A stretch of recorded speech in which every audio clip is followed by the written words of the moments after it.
All right, perfect. So, again, if you're just joining us, please make sure you've got your mute push so we don't hear everybody's background noise. And I'm hearing quite a bit at the moment.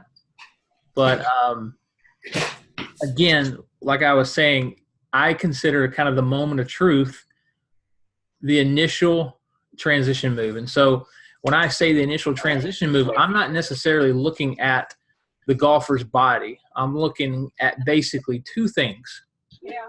Those two things are, what is the club face's orientation, and what is the pitch of the shaft. Wow. It may not work. But I definitely think you got to get. Oh, she shoots, she scores. Can you get the piece off, please? And we don't want to sit there. Can everybody press mute, please? Mosquitoes, so it's time to go. With Wow. All right, we'll try to talk over over all the noise, but there we go. That sounds better. So basically, I'm looking for two things. Initially, I'm looking at what is the club face's orientation, and then how is this shaft pitching in transition? Is it getting shallower or is it getting steeper? And I use the word shaft pitch because that's easy for a lot of people to think about.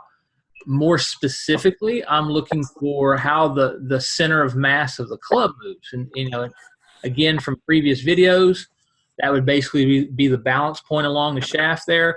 But I'm totally fine with someone saying I just look at how the shaft pitches there. So when I look at those two things, obviously coupled with watching the shot that they're hitting, so the ball flight, those things start to tell kind of a story for me. And so I figured this would be a good one to analyze here. I've tried to pull together sort of a mixture of different level skill players, different ages, different handicap ranges, all of that. So this gentleman is this is probably the lesson that most golf pros see every single day on their lesson team. Oh well. And if you're looking at this swing from down the line, if you watch the takeaway, you'll notice, he's got some good stuff going on here. He starts to flex his wrists a little bit in the backswing. He starts to kind of close the face a little bit. Seems to be pretty athletic for his age, to be quite honest. I can tell that this guy's probably played a lot of golf. Gets to the top of the backswing, shafts a little bit vertical. Very, very interesting looking pattern right here. So we see a lot of tension in this trail hip, in this trail leg, almost to the point to where it looks like he's kind of pushing himself prematurely back toward the target. He's not necessarily turning into his right hip. He's kind of just straightening his leg and falling toward the target. And if we look at that from face on, kind of what you see there. You see he attempts to rotate, and then he kind of just prematurely starts to push himself back towards the target. Look what you're doing to her, Dr. Pepper, the official drink of fans. If you don't have your thing on mute, please mute. There you go. I'm hearing somebody's TV or something in the background, but everybody please press mute on your device, either your phone or your computer, so we don't have to hear everybody's background noise. So again, with this player, we've got a very abrupt leg, pushing himself back toward the target prematurely. In the downswing, he's trying his best to kind of shallow the club and get it to fall back behind his hands right there. Doing his best effort to turn through the shot, but we see kind of a high rate of closure, and we see shots that are probably missing out to the right pretty often, especially when we start looking at this face-on view. Now, let's talk cause and effect. So from a cause and effect standpoint, if I'm looking at this player, the first thing I notice from this face-on view is that he does not have very much mobility in his pelvis. I would say his internal hip mobility in the right leg is extremely limited. And that's to be expected as we get older, right? So that's the first thing that we're going to need to work around right there. And the reason why I would say he's very limited in that is because when he's rotating and turning, you'll notice how his leg and his pelvis and everything seems to be kind of turning all together. He's not turning into that joint or rotating his pelvis into his femur into that joint. It's kind of all moving and swaying. His pelvis is swaying in this direction in the backswing. And so because he can't turn very much, he starts to shift that pressure back to the target prematurely. But the primary reason why he's shifting that pressure back to the target too soon is because with limited mobility and limited, ability to turn his body, he can't get very deep at the top. The problem here is the matchup that he's missing is we know that this golfer is going to have a relatively short backswing. There's probably not much we can do about that at this point. But we can get him a little bit more matched up. So someone who has a short backswing can't have the shaft vertical like this. He needs to have the shaft in a much more pitched, flatter position in the backswing. So if I was working with this gentleman, the first thing I would do is right off the ball, I would have him start externally rotating his trail arm. So what do I mean by that? Who's the king of – all right, so DJ's the king of external rotation of the trail arm. So much so that his hands kind of move out away from his chest, and you can see him rotating that elbow in a downward position. That would be external shoulder rotation right there. Now, DJ lifts his arms a lot, so he's not exactly going to be in a flatter position like this golfer on the left, but getting the golfer on the left to have a lot more external rotation. So imagine his elbow would be in here and the shaft would be pointing over here somewhere. So getting him into a more premature, shallowed position would prevent the slide from occurring because the reason that he is sliding forward is because he's trying to buy time for that club to be able to drop behind him. And a big-time shallowing move is to have a lot of slide forward in the downswing with the pelvis and the upper body because you can't have both. You can't have slide and rotation. You're going to have one or the other. And, good players are blending that. So because he has so much slide, he can't have very much rotation. And because he's sliding so far forward, he is essentially pushing these swing centers. And when I'm talking about the center of his pelvis and the center of his sternum, he's essentially pushing those things too far forward in relation to that golf ball.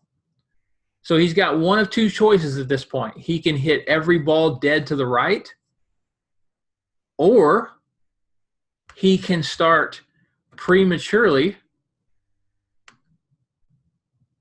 uncocking his wrist angles. Uncocking the wrist angles, or casting, if you will, is a procedure for squaring the club face.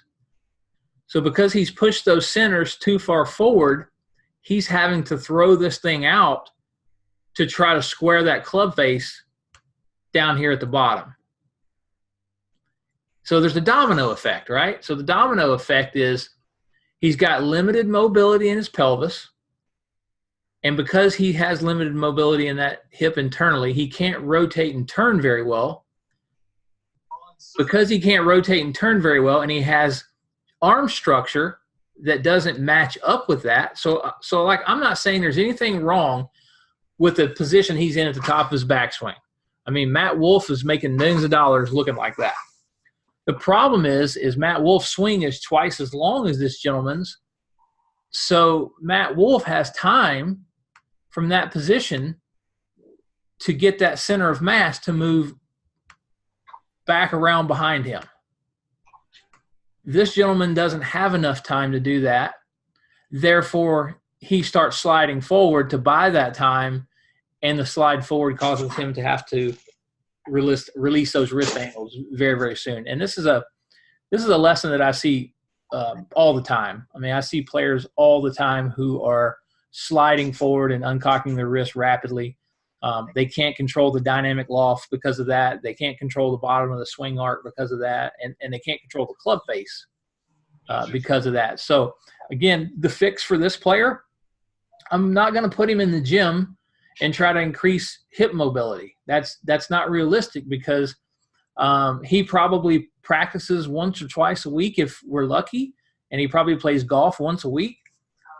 So, therefore, he's probably not going to go to the gym and spend time with a therapist and try to increase the range of internal hip mobility. So the workaround is just to get his trail arm more external in the backswing and to get the shaft in a more laid off or shallow position at the top. So if we can get him there, now he won't need to slide. He'll slide in the beginning. He'll hit hooks. He'll hit fat shots until we get him to actually turn. Because I believe this gentleman is very capable of rotating and pivoting. I can just tell by how his body moves here, but he's not incentivized to rotate because the shaft is too steep at this point. Anybody have any questions about this one before I move on?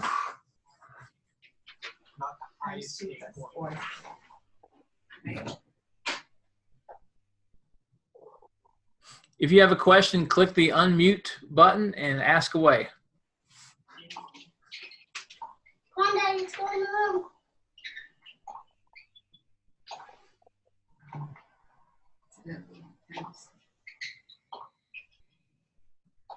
Perfect. All right, then I'll move on to the next one. There's some good ones in here. Like I said, I got a lot of videos. I mean, probably 100 emails, and some really cool players, different skill levels, different issues going on here. Actually got some nice video quality, so thank you guys for that. All right, so this was Will, and I believe Will's a two handicap. So let's take a look at what Will's got going on here. Again, I'm going to be looking through that same lens every single time. I'm obviously going to watch shots live on the range. I'm going to see what the ball flight looks like, and then I'm going to go directly into filming. Even before I look at the TrackMan numbers, before I even go into face and path, I would take a look at the video, and I would say, okay, let's look at transition and see what's happening with the club face and the center of mass. All right, so already, and I haven't even looked at the swing yet, being totally honest. I don't really know what's going to happen here, but my first instinct, the first thing that I'm seeing is, okay, club face is very open in transition. Anytime I see the face essentially on this side of the shaft, I'm just basically considering that an open club face. So how's the center of mass moving? All right, so he actually shallows the club. The shaft is pitching flat behind him, but the face is really, really open. Okay. So we're going to have to see some type of moves, some kind of matchups here that's going to rectify that club face. And I believe from his email, I think he said he struggles with pulls and weak push cuts, if I'm not mistaken. So I'm guessing we're going to see either some type of steepening move on this shaft, or we're going to see him with some weird body angles really trying to curve this path around to the left. He's going to do something to kind of remedy this club face. So he keeps turning the body. Yeah, so I can already see what he's doing here. So from this position, the golfer has absolutely no right lateral bend. What I mean by that is his right shoulder should be much lower than it is. He's staying in a left tilt, left shoulder down move all the way into the back of the ball in an effort to get that club face to work down and left and around the corner. Yeah, and that's exactly what we're seeing. So when I say he's got no lateral bend, let's go back and look at that again from the face-on view. First thing I say, incredibly weak grip. If you guys take a look at that, very Xander Schauffele kind of looks like this. Jordan Spieth kind of looks like this. Very, very, very weak left hand. So that would kind of help explain a little bit of the club face issues there. He also rolls the club open a lot in the backswing, which is not what Jordan and Xander do. They kind of curl it under and bow their wrist in the backswing a little bit right here. Yeah, so Jordan and Xander both have that club face alignment more like angled like this at this position. So they're kind of curling those knuckles under. They're taking that weak grip and curling those knuckles under where this kid's not doing that. So that's why he's got such an open face at the top. Big, massive turn, though. I mean, the hips are turning like crazy. The shoulders are turning like crazy. Big swings. So this kid's got the potential to hit the ball really far, but it's just hard to do so with such a grossly open club face. And so this is what I mean when I say there's no right lateral bend. The right shoulder, the right side of his body is extremely lengthened out right now. This left shoulder is down way too long in transition here. So I'll throw a swing up here really quick. Oh, geez, if he breaks him here, he's done. Find a face-on view. Breaks possible, so he's done. So here's a pretty good example of some tilts.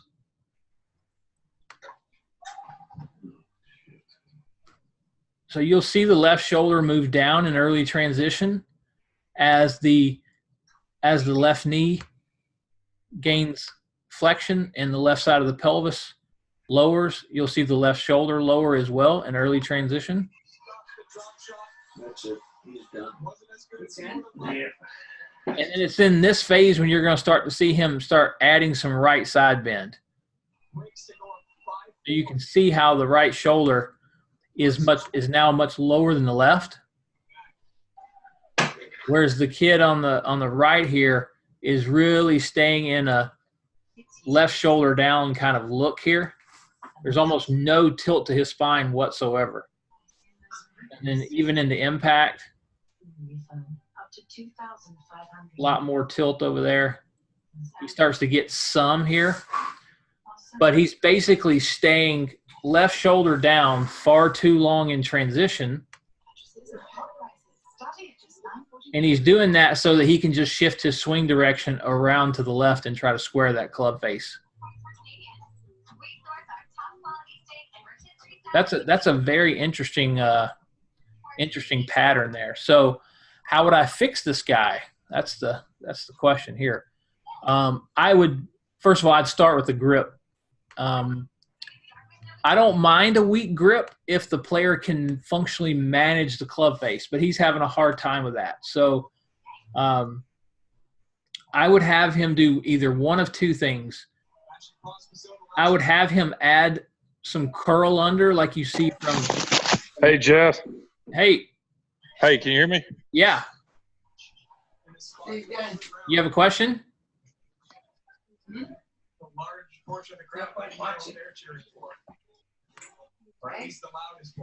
Yeah, so I would have him add some curl under right here of this left forearm, left wrist to get that club face in a little bit more closed position. Let me see if I can throw up an example here.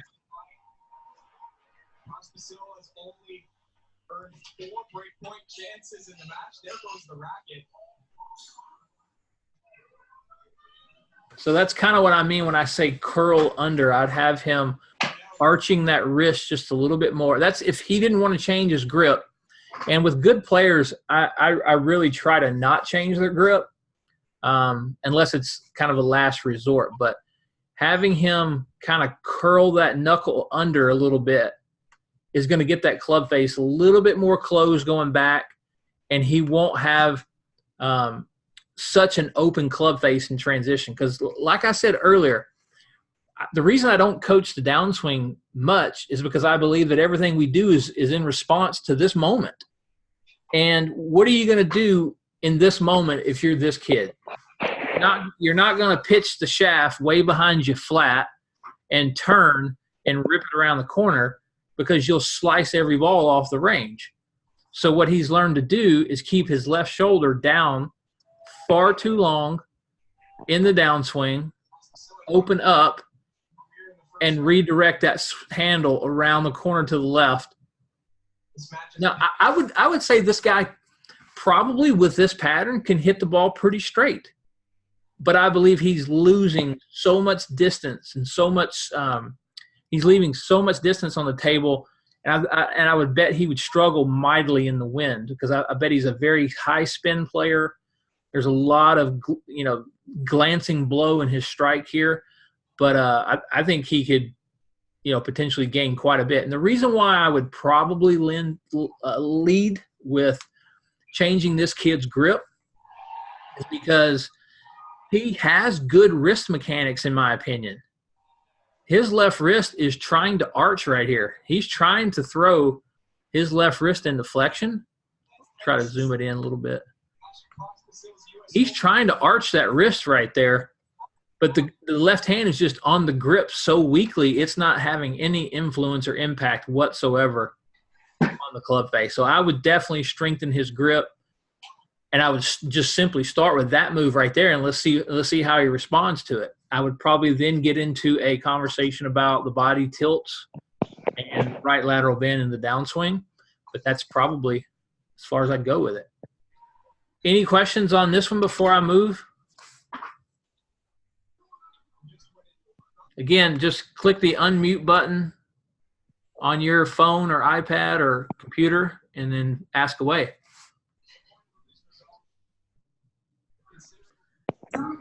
Hey, Jeff, can you hear me? Yeah. Hey, this is Anthony.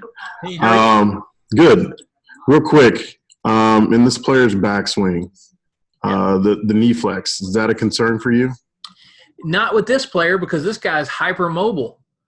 I mean, you can tell by looking at his body type, he's super rangy. Are you saying the how he's got flex? He's got flex in his knees here, or what's your question specifically? Yeah. I was just curious about. I know you kind of like his probably like his hip tilts there. Yeah. I think I was looking at the downswing. Yeah. So like here's a couple things that I don't like, and I want to make sure that it's that I'm saying I don't like them just because the way that they look, and I'm more concerned a little bit about how they function. I don't like his address setup position, how his knees are kind of pinched in towards each other. But normally when I would say that, I'd say, well, if you've got your knees pinching in towards each other, you're going to be restricting movement, right? But man, this kid turns his hips like 70 degrees. So he doesn't have any limitations to his rotation. And I don't, if I looked at Sam Snead at the top of the backswing, it probably looks pretty damn close to that. Correct. So yeah, I wouldn't necessarily change his knee flex.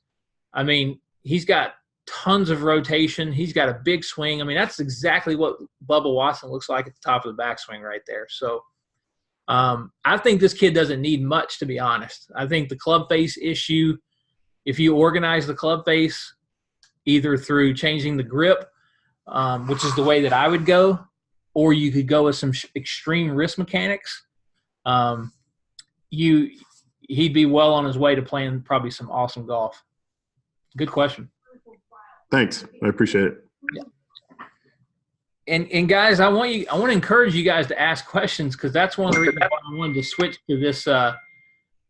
to this platform, because it gives us a chance to do that instead of reading through a text box.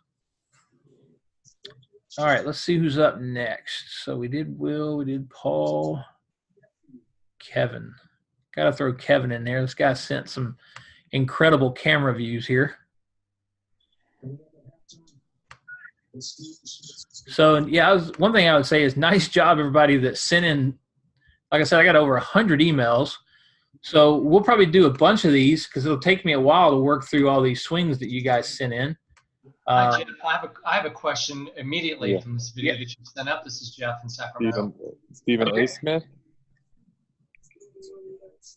Go ahead with your question. Yeah, okay. So immediately as you put this video up to screen, I noticed that from the waist up, his body inclination is a little bit more forward. I don't know if that's 40 degrees or 45 degrees.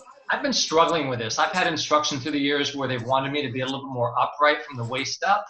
And I feel like my arms move in space much more naturally and freely. I set the club nicely through my hands at P2 to P3.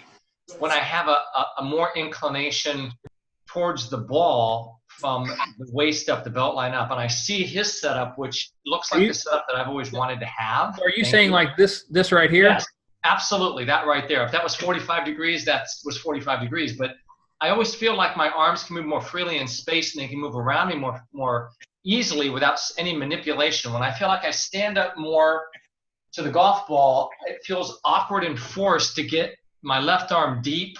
Yeah. At P3, and I feel like I struggle with my left shoulder being awkwardly low at P4, and in transition, the toe comes in, I'm steep down. So could you please talk to me about, do you have any preferences in setup, or are you okay with something like this?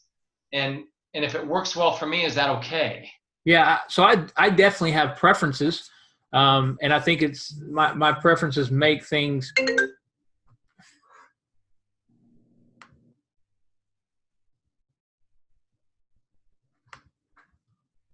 Sorry, I got a call in the middle of that. Yeah, I'm good. Everybody can hear me? All right. Give me 1 second. Perfect. So my preferences are, I like to see enough flexion in the hips. So I'm talking about this right here. Okay. Enough flexion in the hips. Gosh almighty, sorry.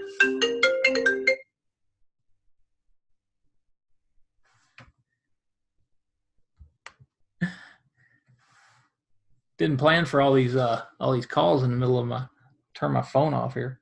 Popular guy.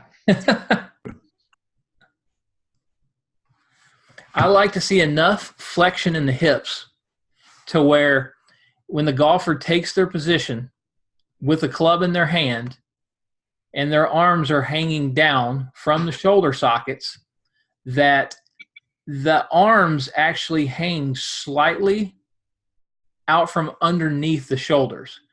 And what I mean by that is if you took your address position, let me erase this real quick.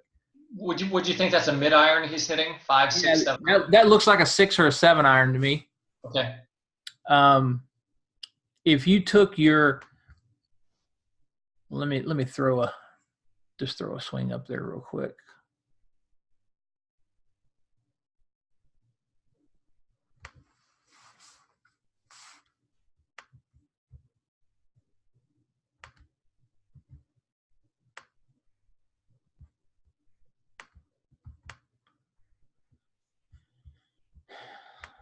So if he took his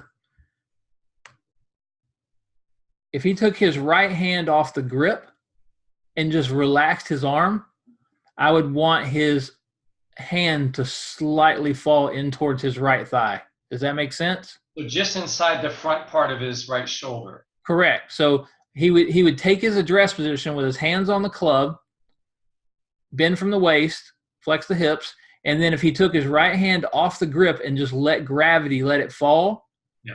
I would want it to fall fractionally. You see how I'm moving that line? Yes. I'd want it to fall. I'd want gravity to have it falling a fraction inside.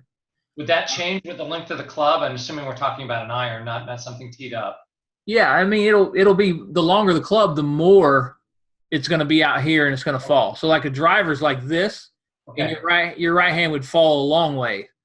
A wedge is going to be you're going to be standing close to it, so your hands are going to be pretty much right under your right shoulder. It might not fall at all. So I would want your right hand to fall more and more and more in as the club got longer. Okay.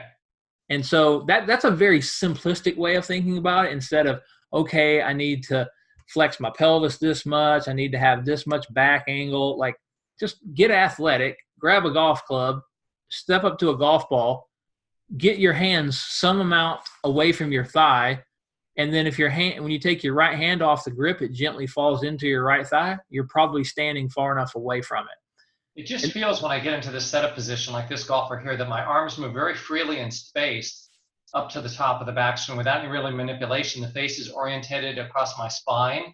Yeah. And the more that I stand up, the more that I feel like I have to manipulate that to try to find that position or that feel. Yeah, I mean, it's going to be different honestly, for a lot of different players because of physical attributes. So, like, look at how rounded the thoracic spine is here versus over here. You know, their spines are just different. The kid on the right's got crazy scoliosis, and his back's pretty much flat. He's not trying to do that. Sam Snead and Ben Hogan look like the guy over here on the left. So, with that more rounded spine and the scapula more protracted, I would expect the guy on the left's arms to be hanging even further away from his body than they are. Okay. So let's see what his swing looks like here.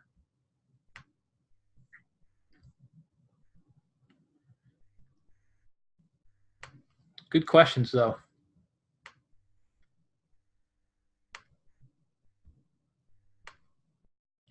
And if he moves the club back in a natural position based on his setup, wouldn't you think that the head of the club will set nicely close to his hands at P3? Let's see. He's a little low. Yeah, I don't see any problems. Okay. He's getting a little bit of depth. He adds a little bit more forearm rotation than maybe I prefer. But again, I wouldn't even begin to start scrutinizing these positions in the swing yet. Again, I'm going to my go-to up here. Okay, so he's got a shorter swing. That's the first thing I notice. So he's got a lot of extension in the trail leg, but he has a very short backswing. Let's look at this face on and see if we can see why.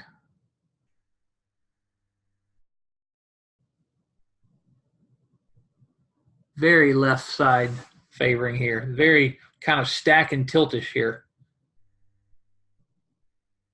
So there's his upper body, his thoracic spine is tilting over toward the target very, very soon in the backswing here. Do you guys see him turning his hips very much? No. No, his left knee hasn't moved. Like, his left knee is not moving. So he's restricting the lower body. If you want to see my lower body model, if you will,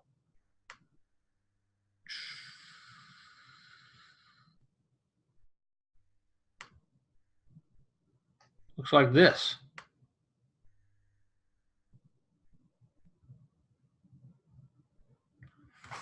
In my opinion, those are perfect mechanics. The left knee is flexing and internally rotating.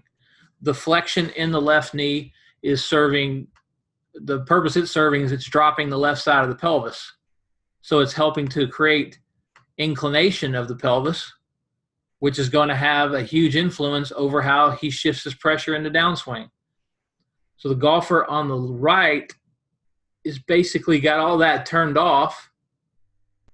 And I'm looking at foot pressures right now, just for this particular golfer, take a look at this.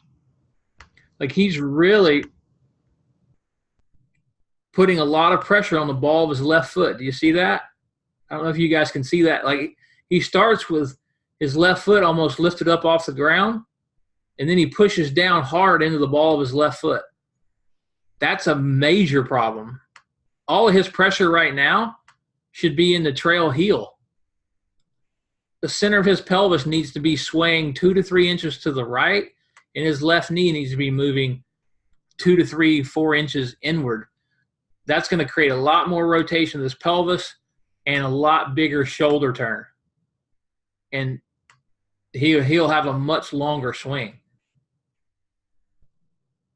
So let me go back to his down the line here.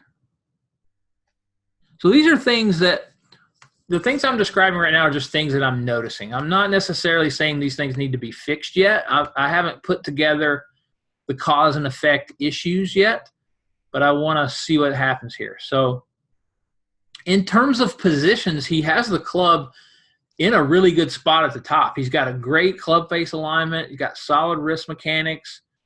Trail arms in a pretty good position.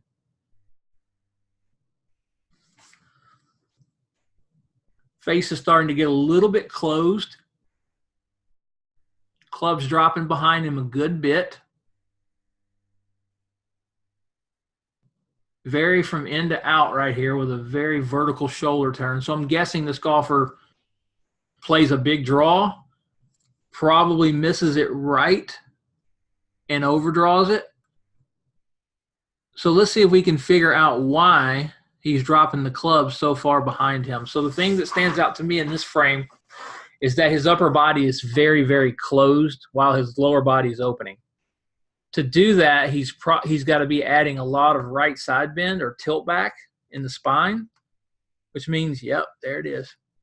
So I just did a video on this the other day. Good players creating excessive hip slide in the downswing and how that causes the spine to tilt back excessively in the downstroke. So that's how he's getting that look over here on the left where the shoulders are very closed and the hips are opening. So obviously he's very, very flexible because most players who are sliding the pelvis that far forward can't get as open as he is.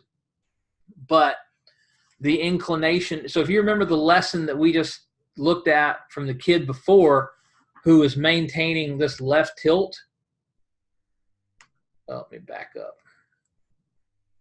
That kid was keeping that left shoulder down and around too long. This guy needs to do that as well, but he can't do it with this backswing. He can't do it with these lower body mechanics. So I already know where I would go with this player. I would change the structure of his backswing from a pressure shift and a rotation standpoint. So I would get him moving pressure much more dynamically with a lot more left knee rotation, pelvis rotating, much, much more. Pressure really getting into that right heel in the backswing, which is going to lengthen out his swing. So that left arm's not going to stop right there anymore. That left arm's probably going to be up here somewhere, to be quite honest, and the club will be in this ballpark. So what that's going to do is it's going to create a lot of time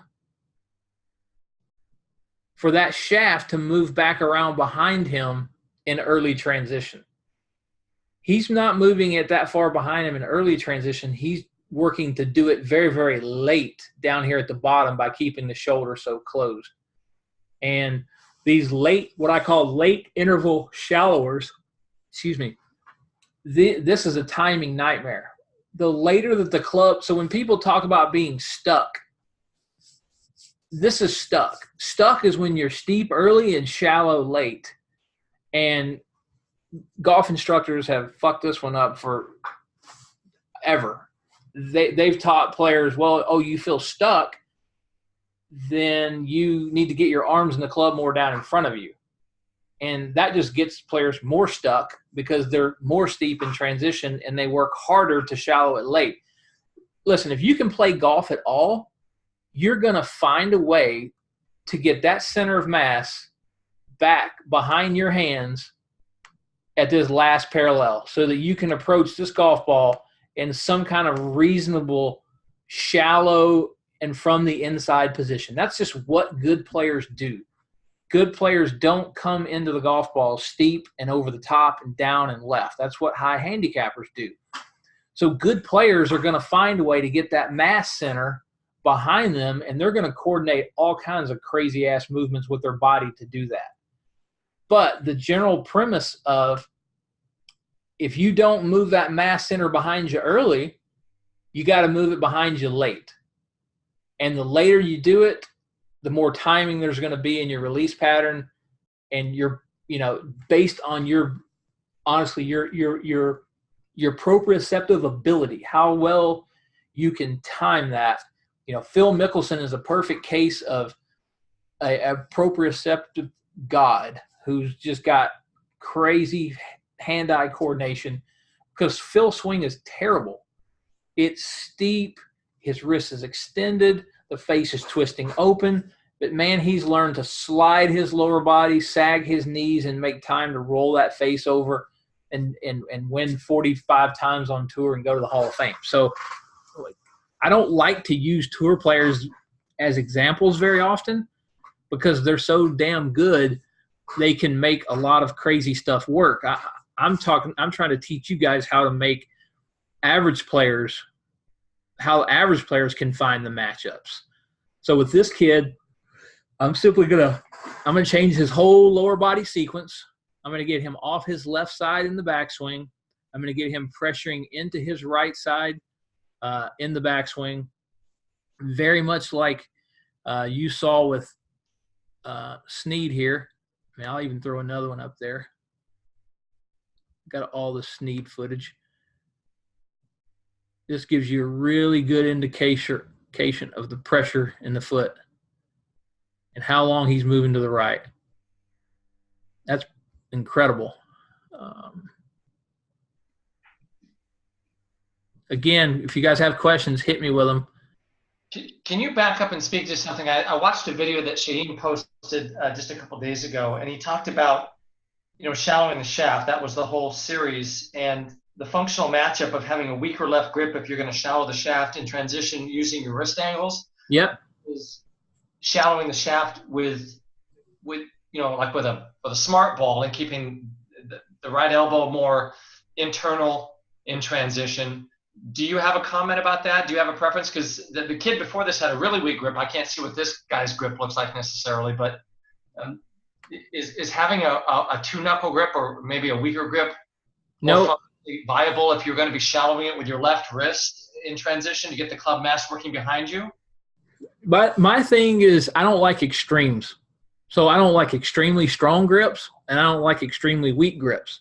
I think that somewhere in the middle you can find a lot of different matchups that will work. The one thing I will say is if we're going to talk wrist angles for a second, let's just define the terminology.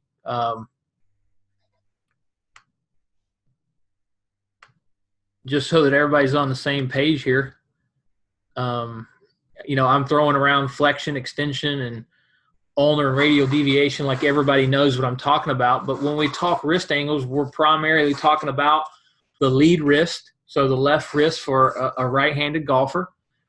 That wrist angle, how it moves, is incredibly important to managing the club face and the pitch of that shaft. And again, those are the things that I look at them first and foremost. So you better believe I'm well schooled in wrist angles and all the different matchups. So the important thing here is to understand these movement patterns are married together. And what I mean by that is flexion is married to ulnar deviation and extension is married to radial deviation, which means your wrists want to move. If your wrist is moving in flexion, it has a greater range of motion in the ulnar deviation movement pattern.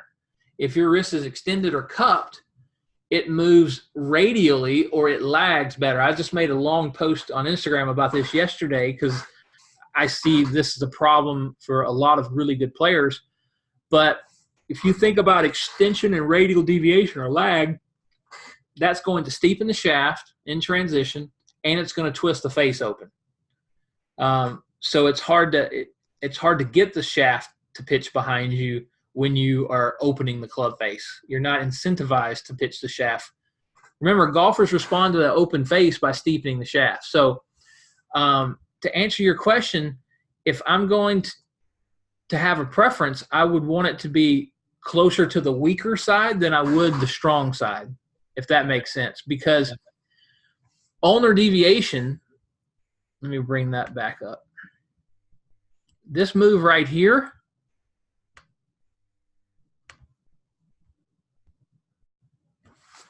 that lowers the shaft down behind you. That lowers that center of mass back behind you. Flexion does the same thing. Let me throw some.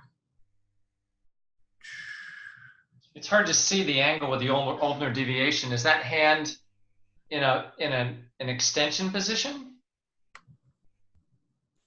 If it's ulnar, no, ulnar would be in flexion. Okay. So, can you guys see me? Can you see a video of me right now? Yeah, I can see you. Right. Perfect. All right.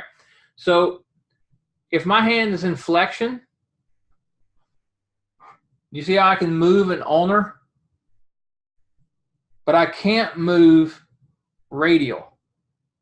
I can't move it up. I mean, my wrist joint won't go up. I can't cock it upwards. But if I go into extension, see how my wrist is cupped right there? Yeah. If I go into extension, you see how much radial I can add now? Yeah. So that joint, like I went on the record one day. I was like, so I've measured 100 players in 3D. So I know where all the tour players, many of them are in terms of flexion, extension, radial, and ulnar deviation values. And I told the guy one day that Dustin Johnson has 0 wrist cock in his golf swing. And he's like, what in the hell are you talking about? Because they're like, you know, you look at DJ and you're like, how can he not have any wrist cock? His golf swing looks like, where's a face on view?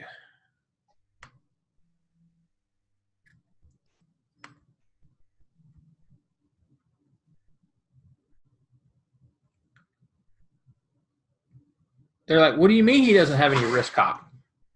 And so I'm defining wrist cock as radial deviation. And I know for a fact that DJ's lead wrist is in about 30 degrees of flexion at the top of his backswing. And when you anatomically put that joint in 30 degrees of flexion, that shit won't cock upwards. So he ain't cocking his wrist in his backswing. He can't. The joint doesn't move that way. He's just creating length to his swing by massive rotations of his body, how far his hips have turned and how far his shoulders have turned, you know. And a key indicator would be like, if you look at a lot of golfers at this left arm parallel to the ground position, I mean, they've already cocked the club somewhere like in this ballpark. And he's still way over here. So while he may have some radial deviation, he doesn't have much because that wrist angle doesn't allow for it. But an example of like of a poor wrist movement, a wrist moving into extension, would be something like this. Try to zoom it really in.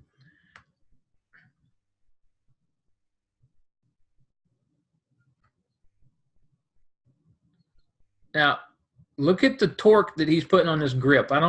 This is as close as I can zoom it in, but I basically want you to watch how his wrist is moving right here. You guys see that?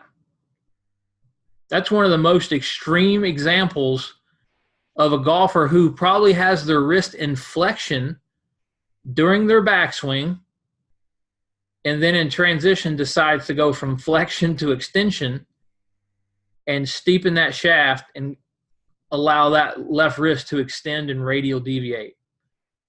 And the shaft stays high. So what's he going to start doing?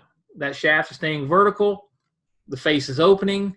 So he's going to keep his body closed, make time to drop that thing back behind him, and then try to roll those hands over and rectify that club face. And this is the pattern that I see more often than I see golfers going towards flexion. Good questions, though. I find it difficult at the top of the backswing to go into flexion. Yeah, I don't even teach players to do that. Yeah. Honestly, I teach them to go ulnar. I teach them to pitch the shaft behind them, because if you just let that angle out, you are going to shallow the club. So let's look at one more swing. That's fascinating. That comment that you just offered up was fascinating. You teach them to go ulnar. Yeah. I teach them to lower the shaft down behind them by adding ulnar deviation. Let me see if there's a good example of that here. Does that happen at the completion of the backswing? Yeah, it's probably starting to happen before that, to be quite honest. So if a guy like Jordan with a weak grip, is he going to have a lot of wrist cock? Nope. Because his wrist is in flexion. Not much wrist cock. And you're not going to see a whole bunch of lag coming out of transition. So think about this angle. And I know you guys have probably been told, no, you don't want to do this. This is bad. Think about the angle between the lead arm and the shaft. You're going to see Jordan widening this thing out because he's going to be adding ulnar deviation to that wrist alignment. And while he's doing that, that shaft is going to be lowering down behind him. Let me see if I can throw down the line up there too. So the fact that he's using ulnar deviation helps him pitch and shallow the shaft. Correct. Yeah. Like Scott Piercy? Very much like Scott Piercy. So let's watch how Jordan lowers the shaft down behind him. So we'll look at face on first on the left. He's got a beautiful pivot, very dynamic rotation. You can see that shaft, that ulnar kicking in right there, widening that angle out beautifully right there. And you'll see that center of mass lowering down behind him as he continues to see him pouring on the rotation right there. I mean, his pelvis is cranking open. Most guys would be steep and slicing it off the planet right here. But he's cranking that pelvis open and just lowering that sweet spot right down behind him. Now, this is an absolute dead giveaway that he's doing what I'm saying. How many golfers do you know that can point their pelvis that far left at this position and not have the club out here way outside their hands? Most players on the planet are slicing it off the planet if they get as open as Jordan is right here. But he just lowers that thing down and keeps turning. Hey, Jeff, could I add a follow-up question to this? Yeah, absolutely. Chris from Toronto here. How you doing, man? I'm doing well. Could you maybe speak to the matchup if you have maybe a stronger grip at the top, maybe a better player with a stronger grip that gets up to the top, and then in transition they're able to lay it down as well? Yep. So let's just find one. There's a model here. This guy's pretty damn good at golf. DJ's got a very strong grip.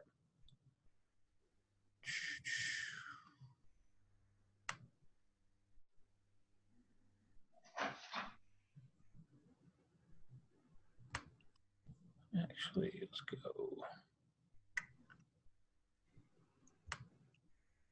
a little clearer view here.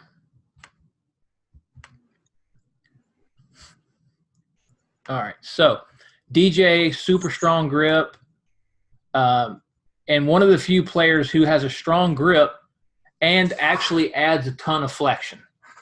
So what is that going to do? That's going to shut the face. It's going to shut the face, right?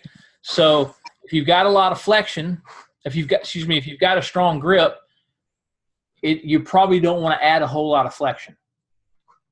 In his case, he does, right? So I'll give you his matchup. Strong grip, a lot of flexion, really closes the face. So once that face gets this shut in this condition, the golfer has to work to soften that in the downswing. And so what do I mean by soften it? Well, his face should be pointing over here somewhere at impact because he's changed the wrist mechanics based on how he's set up at address. He's closed the face dramatically relative to how he's set up at address. So he's going to have – so golfers who have a very closed face – and I would just bucket this into what you said, a matchup for someone with a strong grip. I don't ever want a golfer's wrist to move into extension and transition. Okay. So whether you're going to grip it strong or grip it weak, I still want your wrist to move towards flexion. Now, what that's going to do is close that face. Now, there's some benefits for that. You're going to be able to de-loft the club. Your spin loft's going to go down. You're going to get more ball speed, more compression, probably lower spin.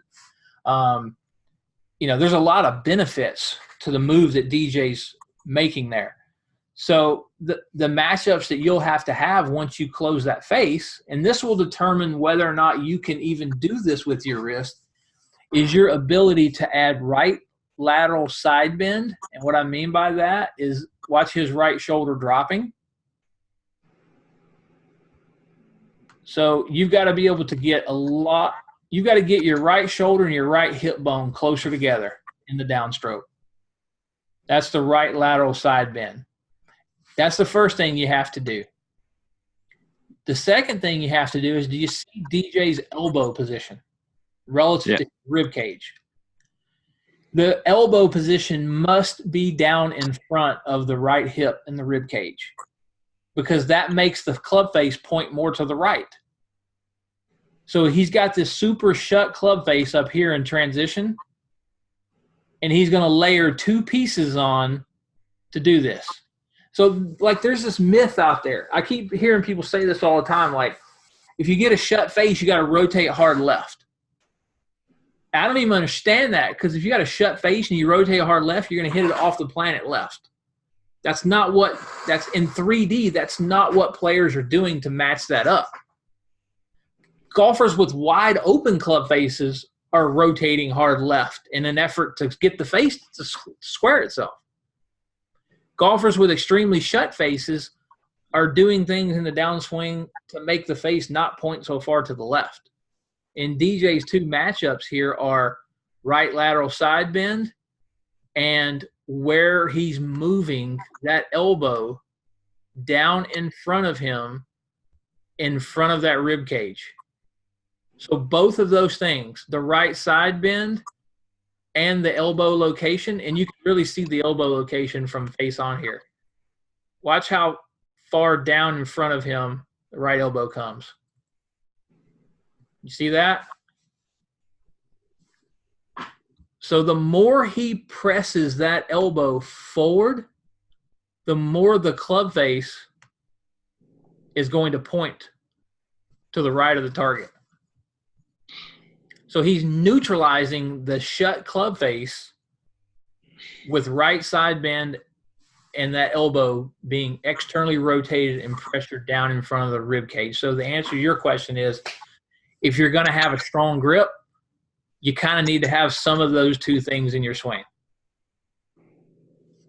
Does that make sense? Perfect sense. And I have one more tag onto that. Yep.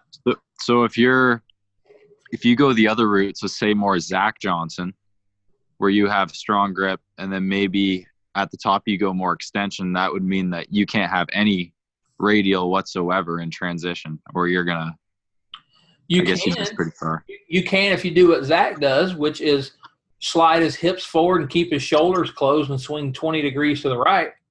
Okay. But you're locked into a low draw ball flight. And he's going to the Hall of Fame with that ball flight, but I wouldn't teach players to do that because most average golfers couldn't get it off the ground doing what he's doing. So he's got a strong grip. He's got extension in there. He just basically keeps his arms straight through the whole shot and kind of long arcs the shot and pumps a swing path 7-8 degrees out to the right with a 7-iron. And so he just plays big draws doing that. There's a million different ways to do this.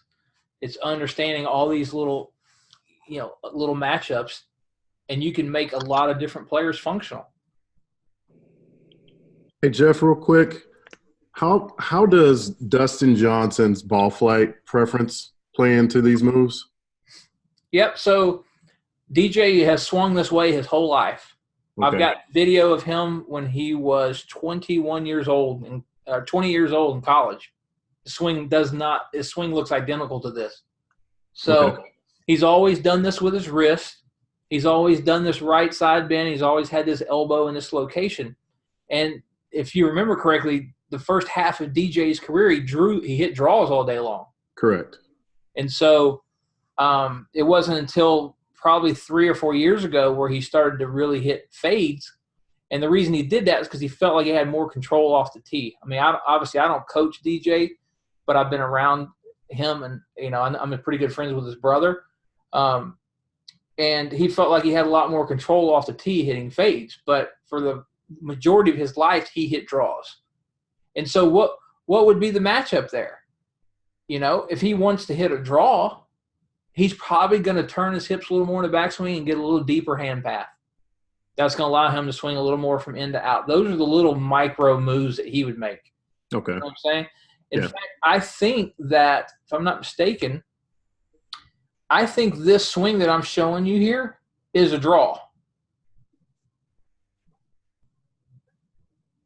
Pretty sure this was a draw. And I got this one the other day at Bears Club. So I know this one is a fade.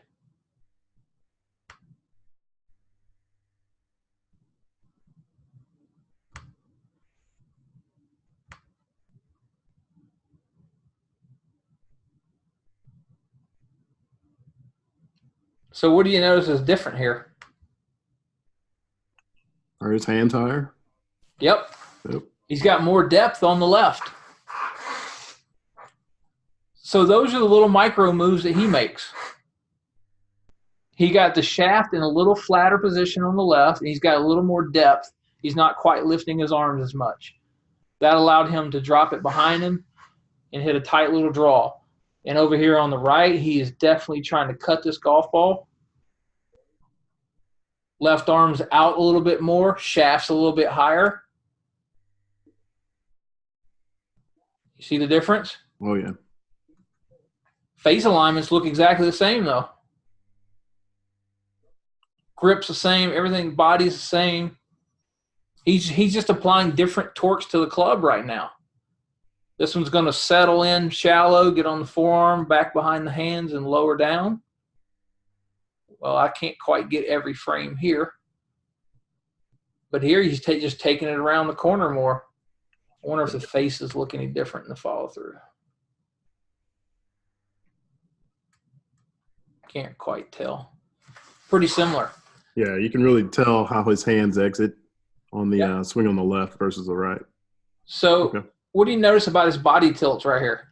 A little bit more tilted on the right. Yeah, so when you start losing depth to your hand path coming down, you better start throwing in massive right side bend. Yeah. And that's what he's doing. Look at where his arms are at, man. They're up over his head. If he just turned and rotated, he would come over the top and slice this ball 40 yards. Yeah. Which is what he was doing last year during the playoffs. He was hitting balls next to us on the range, and he was slicing his driver 30 yards. And he played it that week. He literally played a slice all week. But so the matchups for this high hand position is to throw in a ton of right side bend. And where does it show up? shoulder turn super steep to the ball right there.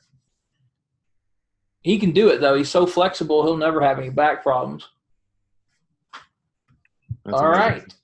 right. I think we got one. Oh, yeah, you're very welcome. Any other questions? I think I got one more swing here. I don't know if we looked. I don't think we looked at this one.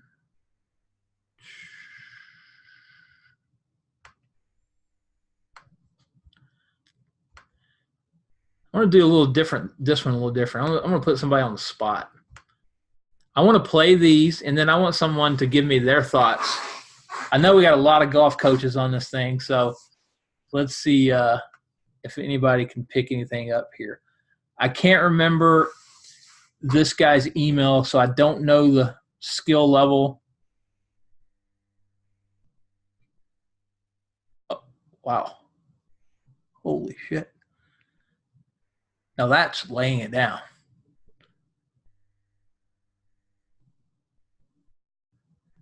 Wow, this is an interesting golf swing here. Okay.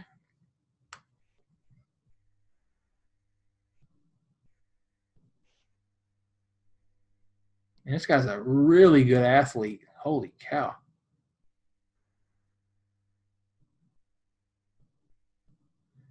Huh. All right, who wants to take a crack at this one? You definitely didn't pick an easy one. I didn't get a chance to like pre-screen these. I was gonna just do these on the fly. Holy smokes. This guy's got the most external rotation of any trail shoulder I have ever seen. Holy cow. I mean, this shaft is literally pointing 6 feet outside the golf ball.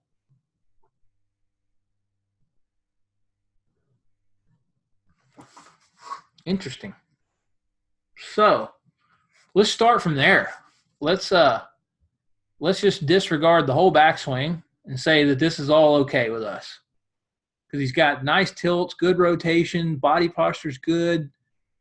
And then in transition, he puts mega external rotation of the trail shoulder in there with a lot of pronation rotation of that lead form and really flattens this shaft out. Is there a problem with being this shallow in a downswing? Well, I mean, he could flip the shit out of it. Okay. If he doesn't, what else is he going to have to do? How is this golfer going to hit the ball? He's got to rotate. Well, if he rotates, he should just swing 2 feet over the top of the golf ball and miss it completely. He's got to flex forward. Yes, he's got to. Some kind of geometry has got to change here. Like if this guy's spine is right here, that shit ain't going to work. This guy's going to have to bend his spine like this to get these lines to kind of somehow line up with each other. I've never seen a golfer do this before. I just got to be honest with you guys. I've never seen anyone flatten the shaft that much. I want to see how much of his elbow we can see here at P5. Look at that. You see how fast his right elbow appears right there? That is crazy external range of motion in that trail shoulder. I have a question. This has bothered me for quite a bit. In this particular golfer, his right foot stays flat a long time, almost to impact, and he rolls in a little bit. But what causes the right foot to stay so flat on the ground so long in the downswing? Is it that he's not? How else is he going to bend his torso down? Left side to get more use, to get that right foot up a little bit? What causes that? So that right foot staying on the ground is a matchup for him. We just established a second ago that I think everybody agrees that this spine angle is going to have to flex forward. So what's he going to do that? Well, he's going to bend right here at the hips. He's going to increase more hip flexion. He's probably going to bend more at the right knee, and he's going to bend more at the ankle joint right here. He's going to have to get every one of those joints involved to be able to change the spine, this angle of his posture, because you can't just do it all in the pelvis, right? Like you can't just bend the pelvis that much. So he's got to sag the knees. He's got to flex the ankle. He's got to recruit all of those joint segments in an effort to lower that spine down. And you can see it. So is he essentially collapsing his right side so he can rotate the club face? He is absolutely collapsing his right side so that he can geometrically get this shaft on a plane that will somehow line up with this golf ball. Think about that for a second. There's only so much of that he can do, though. There's only so much that he can bend over. His last requirement is going to be to start torquing his forearms and standing that shaft up late, which I don't even think we went down that far in the downswing to look at it.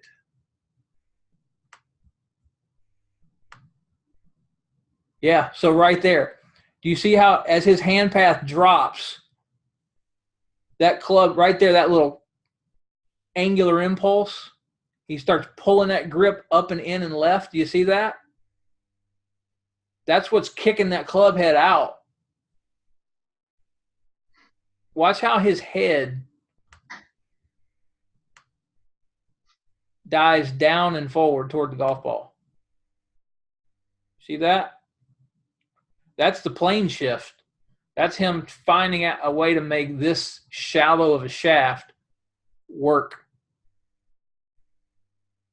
The problem is when you're spending all of your energy making your torso flex downward like this, is it rotating? Not at all. No. So he doesn't have any rotation, and all he has right now is a lot of torque in the grip to get the club to kick out, and that's why that thing's just flipping around the corner like that. So like you're looking at, I'm not sure who brought up the right foot, but you're looking at this and going, oh man, his foot's on the ground that long. That's why he's flipping. His foot's on the ground because his body is simply diving into the mat. Yeah. He's diving into the mat to be able to get that shaft to line up and get that sweet spot on the ball. And then all he's left with is no force on the grip moving around in a circle. Everything's done, and it's going to flip past him. So he's always going to play from a slightly higher rate of closure. So one point I want to make of this guy, and this is I didn't know this was in here. I just kind of randomly pulled 5 videos out of all those emails, but I've never seen anyone shallow a club this much. I've seen people over shallow it, but not the way that he's doing it. And an important thing for you guys to understand is when that center of mass starts moving back and around into a shallow position, the flatter that shaft is, the more open the club face is relative to the swing plane. I'm gonna let you stew on that for a second. That's just simply a result of having overly flattened the shaft? It's geometry, right? Think about it for a second. If I had a shaft this flat, where's the club face pointing? Yeah, gotta be Pointing at the sky. To the sky, right?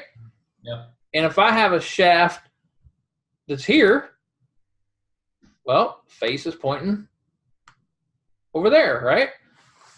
So the flatter the shaft, the more the face is opening relative to the swing plane. That has to be reconciled at some point, right?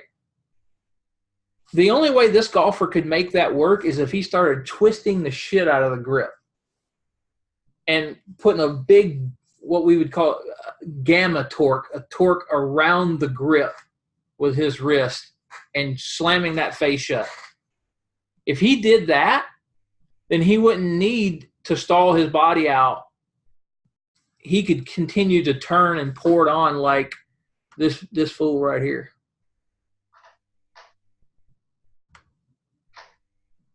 This is not that great of a camera angle.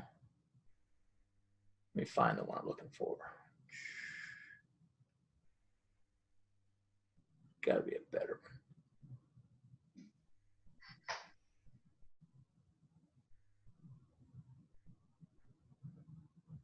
All right. Look where Sergio gets his shaft. Now, Sergio's got a driver in his hand, so obviously it's going to be a little flatter. Did you see some similarities there?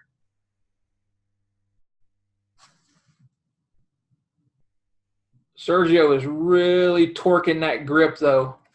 See that face? He's really twisting that handle to close that face right there.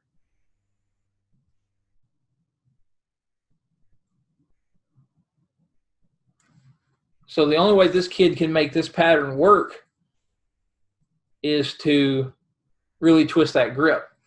This is a little too volatile for me. If you remember, I said I don't like extremes. This is extreme shallow.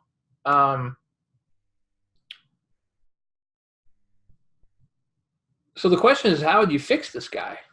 I was going to ask you that. Anybody want to take a shot at this one? What's his grip look like at setup? Let's look at it.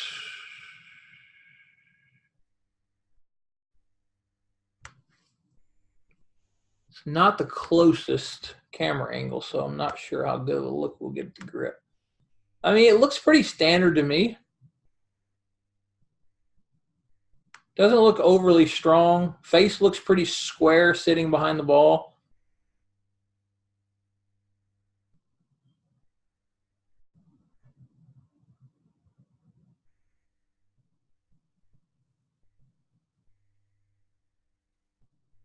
I mean, he does a lot of things well. This guy's probably a good player. There's no doubt about that. Even with this move, I would bet he's a good player. So, all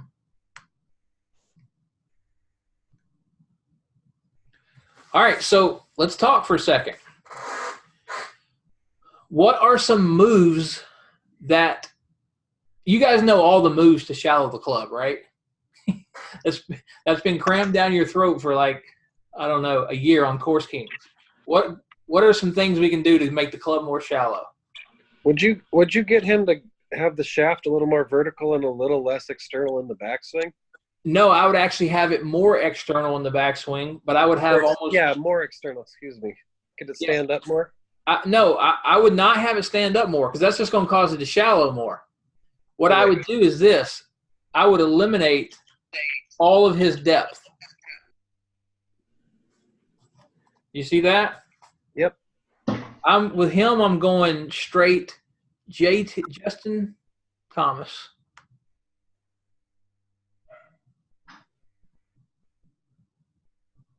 Does that mean you would spin him over more at address? No. No? I would just a hand pass going vertical in the backswing.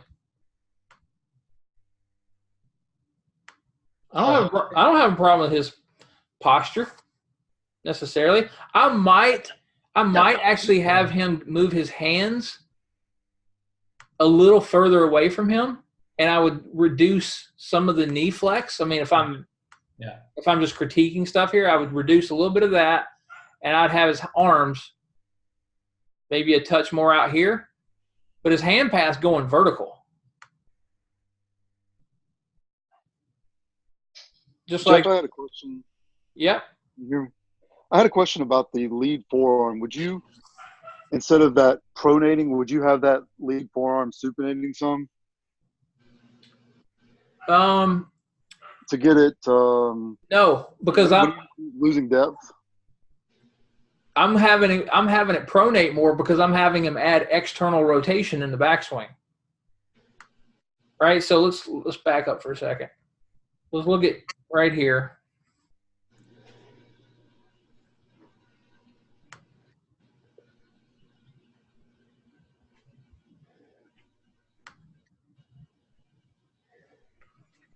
Let's look at Justin's elbow in relation to his rib cage. Can you see how it's still in front of his torso? That is external rotation. This guy's got too much depth, and his elbow is retracted behind him, and the shaft is flat. So somebody asked me, would I give his shaft more vertical? It would probably get more vertical on its own because I would take away all of this depth. So when you think about up here at the top, what causes that center of mass to move this way? A force going out. Yeah. So when you've got that kind of depth and you can apply a force for a very long period of time in an outward fashion like he can,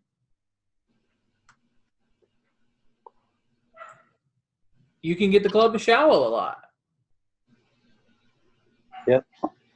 So his arm structure when I got done it would look more like Justin. When you say outward, can you be specific and help me understand what you mean by outward? Yeah, so with every given top of the backswing position, right? Like I'm going to circle JT's hands right now. He's got an elevated hand path. We would all agree on that. Which means when he transitions to get back to that golf ball, he can apply a certain amount of downward force on the handle and a certain amount of outward force on the handle. Now, in his case, can he apply very much outward force? Not at all. No, because if he has a lot of outward force, he's going to come over the top of this golf ball and be incredibly steep. So he's going to have a lot of downward force on the handle. But let's say that we relocated JT's backswing, we gave him a little more depth, and now his hands were right here. Well, guess what? Now he's going to have a little less down and a little more out. And if his backswing looked like Matt Kuchar's, top of his hands would be over here somewhere. He would have Matt Kuchar has very little down and a lot of out. Because the ball, we're all trying to get to the same spot. We're trying to get right here. Does that make sense? Does that answer your question about downward and outward force? Yeah, and the outward is created by pitching the shaft behind you? No, outward is created by you rotating your body and your lead shoulder and putting a force on that grip in an outward capacity. So like Justin is going to put outward force on this grip. Why does he not come over the top? Because of rotation. No, he's rotating. He doesn't come over the top because he throws in a shitload of right side bend right here. Okay. So he just starts right side bending and lowers that club down behind him. You see that? Yes. So when you look at guys that have various different lead arm locations in their swing, everybody that's got an elevated hand path and a left arm that's shifting out is going to match that up with a ton of right side bend. See how DJ's dropping that right shoulder there? That's what keeps these guys from coming over the top. I know it sounds like you hear us preaching on Course Kings, me and Shaheen talking about depth. The reason why we're preaching depth is because 99% of the athletes that come to us can't fucking do what DJ's doing right here and JT's doing with this right side bend. So if you can't do that, I can't allow you to stick your arms up over the top of your head. You know what I'm saying? Like here's a couple different hand paths, right? Here's a George Gankus kid. Deep, big turns, left arm out. Shafts high, left arm out. What's coming? Right side bend. Better be, or he's going to hit slices.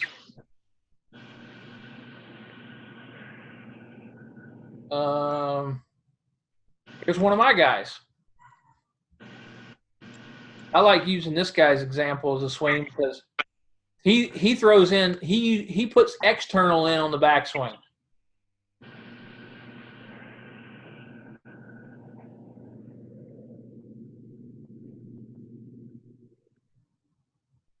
Now, you asked about outward hand path, outward force. Yeah. Here's a really good demonstration of outward force. Watch this. Let me back it up. Watch the movement of his hands. You see that? Yep. Now, that's a lot of outward force. So is this shaft ever going to be steep? No. No. And he's creating that how, Jeff, just so I completely understand the point here. That's happening because of what? The hands moving out? Yes. The hands are moving out because his body's rotating. Okay. Simple. Now, the things that's making it functional are the fact that as he's rotating and the hands are moving out, the lead forearm is pronating. It's rotating back that way. The left wrist is flexing. The trail elbow is externally rotating. And the left wrist is ulnar deviating and he's pitching the shaft behind him.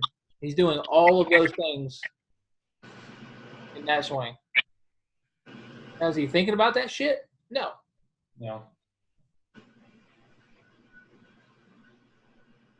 But here's a very simple modelistic swing right here. And this is kind of the gist of if I'm going to have a model, if anybody's going to accuse me of having a model, this is it. If you watched any videos on Course Kings, you've heard me talk about it ad nauseum. Where's the hand path going? This is one of my college players. Back up and in. Going in. Where's the club head? He's Right. It's out. The center of mass is being managed outside of his hands, right? Yeah. What's that going to do? Gets the shaft doing what? Moving up. Moving up. Let me zoom it out so you can see the whole club. So we've got the hand path moving in. We've got the pelvis rotating. We got the knees changing flex. We've got the shaft moving vertically in transition. Body's rotating. Lead arm still got some depth. Shaft's flattening. Center of mass is lowered back behind the hands, trailing him. He's going to keep turning and taking it around the corner. Man, golf's easy, isn't it? Yeah, for sure. But I think foundationally, if you get 100 beginning golfers that have never played golf before, I could teach them this pattern and these simple movement concepts, and I could make them good golfers in a very quick amount of time. This gets back to my original position about the inclination. It looks like his hands are moving in space beautifully. His arm inclinations, where they rest, and they just move naturally from P2, P3 to P4 all the way up. He's just turning around himself. I mean, dude, all he's doing, honestly, at the end of the day, is he's managing how the center of mass of this club moves. Yeah. He's just, imagine wrapping a towel around the head of the club. He's just moving it vertically. He's making it light. He's making the club light in the backswing and heavy in transition. It's that simple. Is that towel drill the one and only best drill ever to have that feeling? I mean, it's kind of the only one I've come up with. Like, the added weight to the club makes people be able to feel, oh, you want the club to move behind me? I can feel that when you add weight to it. And then when they move it out in front of them and they steepen it, they're very sensitive to that as well. So I had a coach years ago have me put 3 or 4 bigger washers around it, tape it to the end of it so it kind of rested on the hosel and to create the same kind of feeling. But I've never found another drill other than the towel drill to kind of recreate that feeling of lightness to heaviness and transition. Yep. Well, cool, guys. I appreciate everybody that jumped on. It looked like we had about 37 to 40 people on here, and very engaging. I hope you guys like this format. I know I dig it a lot. It's a lot of fun. It's easy to share information. I like breaking these swings down. I think this is how you get good at doing it. You look at a lot of different swings, and instead of trying to look at every swing and go, okay, it should look like this, going into that lesson with some kind of preconceived model in your mind or preconceived notion of what it should look like. I think if you go into it and you try to say, okay, why does this swing work? What's making this functional? And then when you can't figure that out, it's probably not a very functional swing. And so the things that are making it not functional are going to stand out to you right away. And so the other thing I'd leave you with is when you think about making a swing change, whether you're a player or a coach, you need to start with the premise that every change comes at a cost. There's a cost. Things are gonna be chaotic for a while. If you're a player and you're trying to compete, like I'm working with PGA Tour players trying to change their swing, and they're playing for a living, so that's very difficult to do. So there's a cost. In the short term, you might play bad, but in the long term, you will probably play better if it's the right decision and if it's the right thing. Far too many players are working on things that are non-consequential, in my opinion. They're making cosmetic changes just because they want it to look a certain way when at the end of the day it doesn't really affect their performance whatsoever. So I think a deeper understanding of these cause and effect relationships, and at the end of the day, you got to try to get to root cause as quickly as possible. And if you can do that, you will become a better player. You will waste less time on the range. And if you're a coach, you will spend less time, dragging a player through a bunch of different trial and error situations to find that. And, you can get them on a clearer path to playing better golf. So hope you guys enjoyed this format. I'm going to wrap it up now, but give you guys a chance to ask any final questions before I sign off. Let me just tell you, this is much better than what we did earlier. This is awesome. Thanks, Jeff. That was great. Thanks, Jeff. I appreciate it. Yeah, and I thought it was better too. And I'm not smart enough to figure out how to do this on Facebook. I thought it had this capability, but I couldn't figure out how to share my desktop on there and talk at the same time. So I just moved to this completely different platform, and I'll probably continue to use this because we got a pretty good participation rate there. And I'll try to do this a couple times a month because I have 100 freaking swings that you guys emailed me to try to do. So there's a lot of case studies, and I think there's a lot that I can pull out of there that would that we could all learn from. But in the future, I'd like to get more engagement out of you guys in terms Jeff, of. I do have one question, if you can hear me. Yeah, go ahead, Mike. With like JT's being such a higher hand path, do you notice a difference in like his shoulder pitch on his backswing? Like where someone with a deeper hand path may have a flatter pitch? Are they kind of correlated, or am I just kind of? No, generally, you are generally correct. So, and is there a preference, I should say, I guess? Players aren't going to work in too many opposite extremes, right? So if his arm plane's going up like this, you can pretty much rest assured that his shoulder plane is going to get pretty close to matching that, right? There's not many golfers that are going to turn their shoulders flat like this and lift their arms up in the air. That feels very disconnected and very like out of control.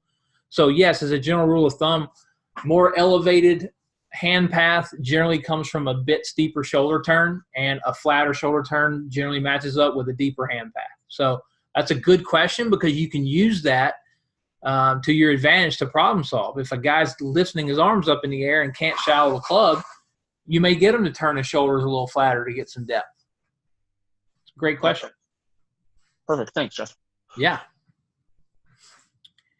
Hey, Jeff, real quick, just closing out the last student. So I know you wanted him to have a more outward path with the hands moving down.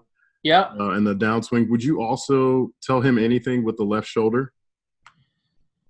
It depends. So I'd want to see his reaction to that. I like the plane of motion of his shoulders and pelvis right here, I think this is pretty solid. I think he's got the rate that he's changing flex in his knees and the tilts of his, of his shoulders and his pelvis are pretty solid right here. I don't know that I would tinker with that, but I would definitely eliminate this depth, right off the bat. And I'd try to get his arms in a much more elevated position. So I'd try to get him somewhere. Let's say if I can draw his hands like this.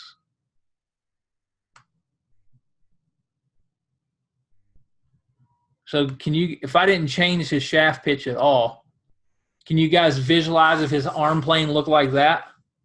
Yeah, absolutely. How much more difficult it would be for him to get that shallow and underneath on the way down? Mm-hmm.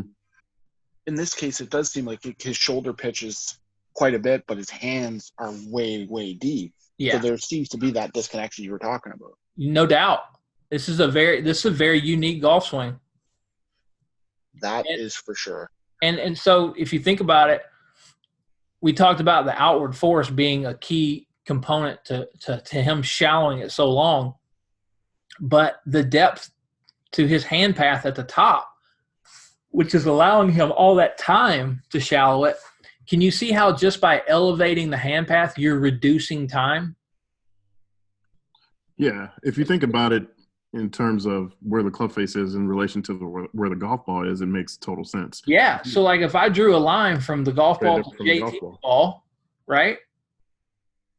And then all of a sudden, if we gave this guy's backswing, I'd be drawing a line way over here somewhere, right? To get to his club face. Correct. So I would essentially be decreasing the time that I have to shallow the club by lifting the arms up more. And we know that he probably doesn't have as much right side bend as Justin and DJ. I bet his shaft would steepen dramatically if we just raised the arm plane. You might not have to do anything else. Okay. Yeah, I was just curious. All right, guys, I've had a blast. Till the next time, I appreciate you guys all jumping on. Thanks a lot, Jeff. Thanks, Jeff. Have a great night. Thank you.